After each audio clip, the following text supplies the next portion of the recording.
First contact. The stars shimmered against the void as the Kraxan Empire's 3rd Patrol Fleet maintained their vigilant watch over the Carina sector. High Admiral Vexthor stood aboard the bridge of the Imperial flagship Eternal Victory, his scaled hands clasped behind his back as he observed the holographic display of their territory. The Kraxans had ruled these stars for millennia, their technological superiority unchallenged, their military might unquestioned. Until today. High Admiral. Lieutenant Zarka's voice cracked with uncertainty. Long-range sensors are detecting an anomaly at the edge of the Horizon Nebula.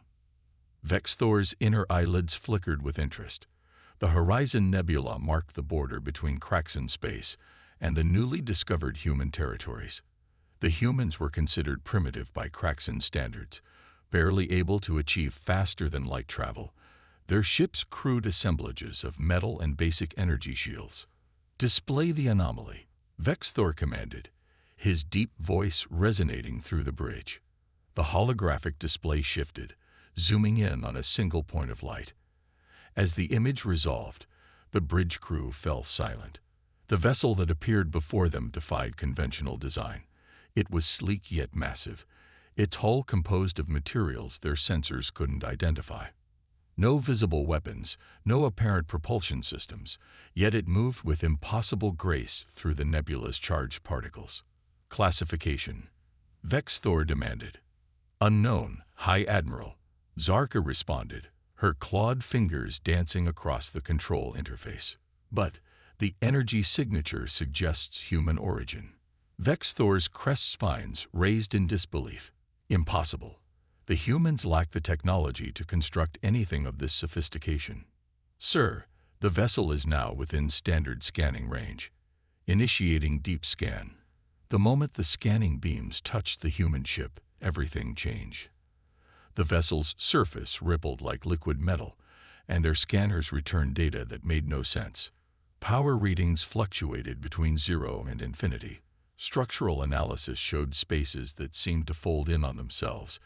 And the energy core. There was no energy core. High Admiral, the weapons officer called out, his voice tight with concern. The human vessel is scanning us in return.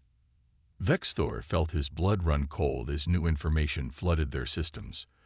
The scan wasn't the crude probing they expected from human technology. It was surgical, precise, and completely unstoppable. Their most advanced encryption crumbled before it like dust in a solar wind. Send the standard identification request, Vexthor ordered, maintaining his composure despite the growing unease in his gut. The Kraxan Empire had faced countless species, conquered numerous civilizations. One unusual human ship wouldn't shake their resolve. The response came instantly, but not in the form they expected. Instead of a transmission, the human vessel simply shifted. Its hull began to transform, sections rotating and realigning with fluid precision. What had appeared to be a smooth surface now revealed layers of technology that seemed to operate on principles the Kraxans couldn't comprehend. Sir, Zarka's voice trembled. They're not just scanning us anymore.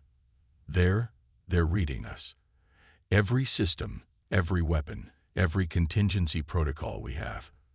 It's as if our ships are transparent to them. Vexthor's pride warred with his instincts. The Kraxan Empire had built its reputation on technological superiority, on being the undisputed masters of space warfare. But watching this human vessel casually dismantle every defense they had, every secret they'd kept, he felt something he hadn't experienced in his 3 centuries of service. Fear. High Admiral. The communications officer interrupted his thoughts. We're receiving a transmission. Text only. The message appeared on the main display, simple yet devastating in its implications. Your scanning attempts have been noted. We advise against further probing. This ship is beyond your current understanding. Maintain distance and avoid hostile action. This is not a threat. It is a courtesy. As Vexthor stared at the message, he realized that everything they thought they knew about humanity had been wrong. They hadn't been watching a primitive species struggling to reach the stars. They had been watching a giant who had simply chosen not to wake. Until now. The question that burned in Vexthor's mind wasn't whether they could challenge this vessel. It was whether the Empire's pride would let them walk away without trying. And as he felt the weight of centuries of Kraxan military doctrine pressing down on him, he feared he already knew the answer. The impossible ship. The tension on the bridge of the Eternal Victory had become almost unbearable. High Admiral Vexthor watched as his best scientists and tactical officers tried to make sense of the data they'd gathered from the human vessel. Their usual confidence had given way to confused muttering and frustrated hisses. Chief Science Officer Mechrail, the most brilliant mind in the Third Fleet, stared at her displays with all four eyes wide in disbelief. High Admiral, these readings, they violate everything we know about physics. The ship's hull, it's not just advanced alloys or metamaterials. It's active. Every single atom appears to be in constant communication with every other atom. Explain, Vexthor demanded, his tail twitching with suppressed agitation. It's as if their entire ship is one giant quantum computer, but that's impossible at this scale. The amount of processing power required would exceed the total computing capacity of the entire Kraxan Empire. She paused, mandibles clicking nervously. And that's just the hull. Lieutenant Zarga interrupted from her sensor station. Sir, we're detecting unusual spatial distortions around their vessel. It's as if space itself is being manipulated. The human ship hung in space before them, a silent testament to technological mastery that shouldn't exist. Its surface continued to shift and flow like liquid metal, but now they could see patterns emerging, complex geometric shapes that seemed to fold through dimensions their sensors couldn't properly process.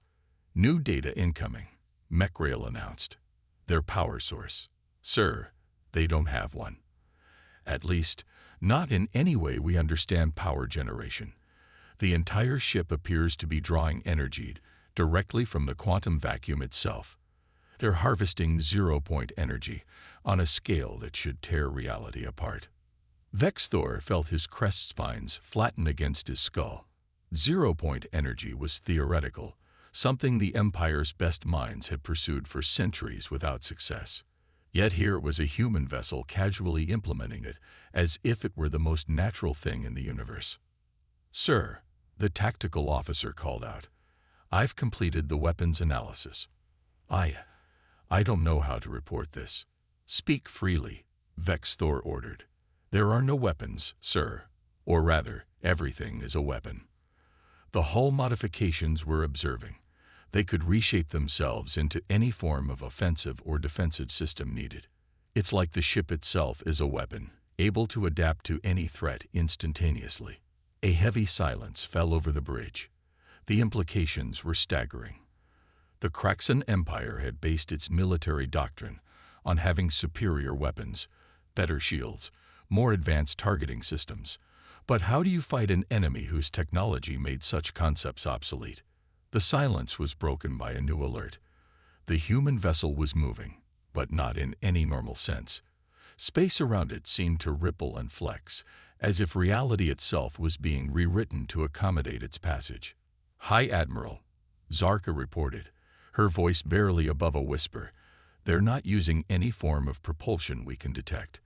They're manipulating the fabric of space-time itself for movement. Vexthor watched as the impossible ship demonstrated its mastery over physics itself. Each movement was precise, deliberate, and completely beyond their ability to counter or even fully understand. The vessel wasn't just technological superiority. It was technology so advanced it might as well be magic. New transmission incoming, the communications officer announced. The message appeared on their screens, as simple and devastating as the first. Your analysis is incomplete and your conclusions flawed. This vessel represents basic human exploration technology. You have yet to encounter our actual military vessels. Consider this information carefully before your next action. Basic exploration technology. The words hit Vexthor like a physical blow. If this was what humans considered basic, what were their warships like? The Empire had clearly made a catastrophic error in their assessment of human capabilities. But the most terrifying realization wasn't about the technology itself. It was about what it revealed about humanity's character. They hadn't hidden their advancement out of fear or weakness. They had hidden it because they hadn't considered the Kraxan Empire worth revealing it to. Until now, they had been like insects examining the foot of a giant, mistaking their limited view for the whole picture. The giant had finally stood up, and the view was incomprehensible. Vexthor faced a decision that would define not just his career, but potentially the future of the Empire itself. The tactical doctrine was clear. Any potential threat to Kraxan superiority must be eliminated. But for the first time in his long career, he wondered if following that doctrine might be the last mistake the Empire would ever make. Pride before the fall. First Warrior Kralvor burst onto the bridge of the Eternal Victory, his ceremonial armor gleaming under the emergency lights. Behind him strode 3 members of the Imperial Military Council, their presence sending ripples of tension through the already stressed crew. "High Admiral," Kralvor announced, his voice carrying the weight of centuries of military tradition. "The Council has reviewed your reports. We cannot allow this human vessel to continue its incursion into our space. The Empire's sovereignty must be maintained." Vexthor turned from the main display, where the human ship continued its impossible dance through spacetime. "First Warrior, with respect, you haven't seen what this vessel is capable of. Our entire tactical doctrine is built on strength." Kralvor interrupted, his crest flaring aggressive crimson. "The Empire does not bow to intimidation, no matter how advanced the technology appears. We are Kraxan. We do not bend." The council members nodded in approval, their ancient scales reflecting the pulsing light of the tactical displays. They were veterans of countless victories, architects of an empire that spanned thousands of systems. But they hadn't seen what Vexthor had seen. "Show them," Vexthor ordered quietly. Chief Science Officer Mechrail activated a holographic replay of their earlier scans. The council members watched as the human vessel demonstrated its mastery over physics itself, their expressions shifting from dismissal to confusion to something approaching fear. "Impossible," one council member whispered. "No," Mechrail responded, her voice steady. "This is merely what they choose to show us. According to their last communication, this is their equivalent of a scientific survey vessel." Kralvor's scales darkened with rage. "Lies. Deception. They seek to weaken our resolve with these tricks. No species could hide such advancement. Our intelligence networks have failed us," Vexthor cut in. "Or perhaps we failed ourselves, seeing only what we expected to see. The humans didn't hide their advancement. We simply couldn't comprehend it when we saw it." A new alert pierced the tense atmosphere. The human vessel had moved again, but this time differently. Its liquid metal surface had begun forming patterns that even their advanced sensors couldn't properly render, creating geometries that seemed to exist in more dimensions than space should allow. "They're responding to our increased military presence," Lieutenant Zarka reported, her claws dancing across her console. "Energy readings are, sir, they're rewriting local space-time coordinates faster than our computers can track." Kralvor strode to the tactical station, shoving aside the junior officer. "Enough. I assume command under Emergency Protocol 7. All ships, battle formations. We will show these humans the meaning of Kraxan might." "First Warrior," Vexthor warned, "you're making a terrible mistake." But it was too late. Across the sector, Kraxan warships moved into attack positions, weapon systems powered up, targeting arrays locked on, and ancient battle computers calculated firing solutions that would have overwhelmed any known enemy. The human vessel's response was subtle at first. Its surface stopped flowing, becoming perfectly still. Then, without any visible technology or energy discharge, every Kraxan targeting system simply ceased to exist. Not destroyed or disabled. Their very code had been rewritten at the quantum level, transformed into benign monitoring protocols. "Impossible," Kralvor roared. "Manual targeting. All ships, open fire." The order went out, and dozens of Kraxan warships unleashed their full arsenals. Plasma torpedoes, quantum disruptors, and graviton beams, enough firepower to crack a planet, streaked across space toward the human vessel. A microsecond before impact, reality itself seemed to hiccup. The massive barrage of weapons fire simply vanished, replaced by an elegant mathematical proof demonstrating why the attack couldn't have succeeded, floating in holographic form on every Kraxan ship's main display. The bridge fell silent. Even Kralvor stood speechless, his martial pride crumbling in the face of such casual dismissal of the Empire's greatest weapons. A new message appeared, longer this time. Your attack has been analyzed and found lacking in both tactical merit and philosophical understanding. We have removed your capacity for hostile action, not as punishment, but as protection, primarily from yourselves. Your weapons have been reconfigured for defensive purposes only. This change is permanent. We recommend using this opportunity to reevaluate your society's reliance on military dominance as a means of interaction with other species. The message paused, then continued. To facilitate this transition, we have downloaded into your cultural archives a small portion of our philosophical and scientific records regarding peaceful technological advancement. Consider this a starting point for your species' evolution beyond its current limitations. Vexthor watched as Kralvor's proud stance crumbled, the ancient warrior finally comprehending the true scope of what they faced. This wasn't just a superior enemy. This was a civilization so far beyond them that the very concept of military conflict was obsolete. The Kraxan Empire's greatest nightmare had come true. They had started a fight they couldn't win, against an enemy who didn't even consider them worth fighting. Paradigm shift. The following days aboard the Eternal Victory felt like a dream, or perhaps a nightmare, depending on who you asked. The Kraxan fleet hung motionless in space, their mighty warships transformed into sophisticated research vessels by technology they couldn't begin to comprehend. The human ship remained nearby, a silent guardian overseeing their transformation. In the main conference chamber, High Admiral Vexthor sat with his senior staff, reviewing the information the humans had shared. Chief Science Officer Mechrail hadn't slept in days, her scales dulled from exhaustion as she pored over the data. It's not just advanced technology, she explained, her voice filled with wonder. It's an entirely different way of thinking about reality itself. Their basic scientific principles begin where our most advanced theories end. The holographic display showed complex equations and concepts that seemed to defy logic itself. Concepts that suggested reality was far more malleable than the Kraxans had ever imagined. Look at this, Mechrail continued, manipulating the display. They don't build their ships, they grow them. Each vessel is a semi-sentient construct that exists simultaneously in multiple dimensions.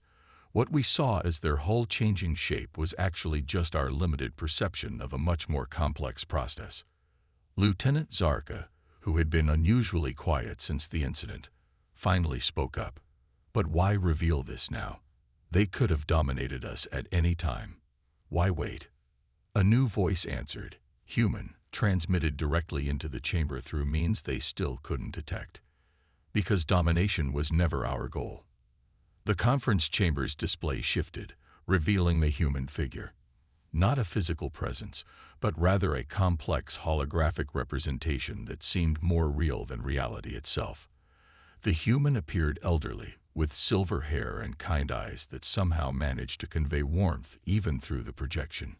I am Dr. Sarah Chen, cynoanthropologist and first contact specialist. We've been watching your civilization for quite some time, waiting for the right moment to initiate proper contact. Vexthor found himself standing, his military training warring with his curiosity. Why now? Why in this way? Dr. Chen's image smiled, the expression somehow both gentle and ancient. Your empire stands at a crossroads. Your technological development has reached a point where your next steps will either lead to transformation or self-destruction. We chose to intervene when we detected your research into dimensional manipulation technology. Mechrail's eyes widened. The Horizon Project, But that was theoretical. We were decades away from any practical application. 3 weeks, Dr. Chen corrected. You were 3 weeks away from accidentally creating a cascade reaction that would have torn a hole in the fabric of reality.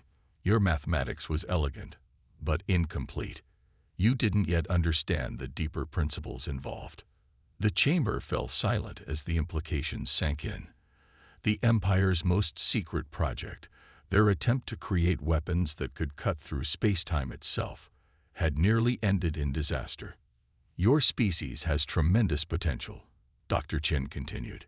Your problem-solving abilities, your determination, your adaptability. These are all qualities we greatly admire, but you've been limited by your cultural fixation on military dominance. The holographic display filled with images of human achievements, not weapons or warships, but wonders that defied description. Cities that existed in harmony with nature, medical technology that could reshape matter at the atomic level, energy systems that drew power from the quantum fabric of reality itself. This is who we are, Dr. Chen explained. Not conquerors, but explorers. Not warriors, but teachers. The vessel you encountered wasn't designed for combat. It was designed for understanding. Its primary function is to study the underlying structure of reality itself. First Warrior Kralvor, who had been summoned to the meeting, spoke for the first time since the incident. His voice, once proud and commanding, now carried a note of humility. You could have destroyed us. Why show mercy? Dr. Chen's expression became serious. Because destruction is easy. Growth, true growth, is hard. We're offering your people a choice. Continue down the path of military expansion until you encounter something you can't overcome, or join us in exploring the true mysteries of existence. The display shifted again, showing the human vessel outside. But now they could see it as it truly was, a construct of pure mathematics and applied philosophy, a physical manifestation of humanity's understanding of the universe. This is merely the beginning, Dr. Chen said. There are wonders in this universe that neither of our species has yet imagined. We invite you to explore them with us. Vexthor looked around the chamber, seeing the same realization dawn on every face. The Kraxan Empire had spent millennia building the greatest military force in known space, only to discover they had been preparing for the wrong kind of future entirely. Their first step toward that future would be the hardest thing any of them had ever done. Admitting they had been wrong. New dawn. 6 months had passed since the encounter that changed everything. The eternal victory, once the pride of the Kraxan battle fleet, had been transformed. Its weapon arrays had been replaced with sensors that could peer into the quantum foam of space itself. Its armored halls now housed laboratories where Kraxan scientists worked alongside human mentors, learning to see the universe through new eyes. High Admiral Vexthor, now Senior Research Coordinator Vexthor, stood in the ship's newly created observation dome, watching as reality rippled around them. The human vessel, which they now knew was called the Quantum Seeker, was preparing to take them on their first journey through what the humans called deep space, a realm that existed between conventional dimensions. Nervous? Dr. Chen asked, her holographic form materializing beside him. Over the months, they had learned that she could project herself anywhere in known space, her consciousness existing in a state that defied traditional physics. Excited, Vexthor corrected, his crest displaying the bright colors of anticipation. Though I admit, some of our people are still struggling with the changes. Indeed, not everyone had embraced the transformation. Some Kraxan colonies had initially resisted, clinging to the old ways. But it was difficult to maintain a warrior culture when your weapons transformed into scientific instruments at the quantum level. Change is never easy, Dr. Chen acknowledged. But your species has adapted remarkably well. Your natural curiosity was always there, just buried under centuries of military doctrine. The observation dome filled with streams of data as the Quantum Seeker began the transition sequence. Mechrail, now the ship's chief of theoretical physics, worked at a console that interfaced directly with her thoughts, her 4 eyes wide with wonder as she monitored the process. "The dimensional breach is stable," she reported. "The humans were right. Reality isn't rigid at all. It's more like a story that can be rewritten, as long as you understand the grammar of existence itself." Through the dome, they watched as space itself seemed to fold, creating patterns that their minds could barely process. The quantum seeker led the way, its fluid form shifting to adapt to laws of physics that existed beyond normal spacetime. "You know," Vexthor mused, "some of our historians are already calling this the Great Awakening. The moment when the Kraxan Empire woke up from its dreams of military glory to discover the true wonders of the universe." Dr. Chen smiled. "Every species has their awakening eventually. Humanity had ours centuries ago, when we first discovered that the laws of physics were more like suggestions. That's why we've been watching, waiting, helping other species when they reach their moment of transition. And those who don't make the transition. Some species choose to remain as they are," she admitted. "They focus on weapons, on conquest, on dominion over others. Eventually, they either destroy themselves or encounter something they can't defeat. The universe has little patience for societies that choose violence as their primary means of interaction." The eternal victory shuddered slightly as it followed the quantum seeker into the dimensional breach. Colors that had no names in any language played across the hull. Reality itself seemed to sing with mathematical precision. "What we're about to show you," Dr. Chen said, "is just the beginning. There are layers to existence that we're only beginning to understand ourselves. Species working together, sharing knowledge, exploring the true nature of reality. That's the future we envision." Former First Warrior Kralvor, who had become one of their most dedicated students of quantum mechanics, joined them in the dome. His once martial bearing had been replaced by the quiet confidence of a scholar. "We thought we were strong," he said softly, watching as normal space disappeared behind them. "But true strength lies in knowing how much there is to learn." The ships emerged into a realm that defied description, a place where thought and reality intersected, where the boundaries between mind and matter blurred. This was what humanity had been trying to show them. Not that humans were superior, but that the universe itself was far grander and more wonderful than they had imagined. As the Kraxan crew stared in awe at their surroundings, Dr. Chen's holographic form smiled. "Welcome," she said, "to the real frontier." The eternal victory moved forward into this new realm, no longer a weapon of war, but a vessel of discovery. And in the hearts of its crew, a new understanding took root, that the greatest victory of all was not in conquering others, but in conquering their own limitations. The age of the warrior was over. The age of the explorer had begun.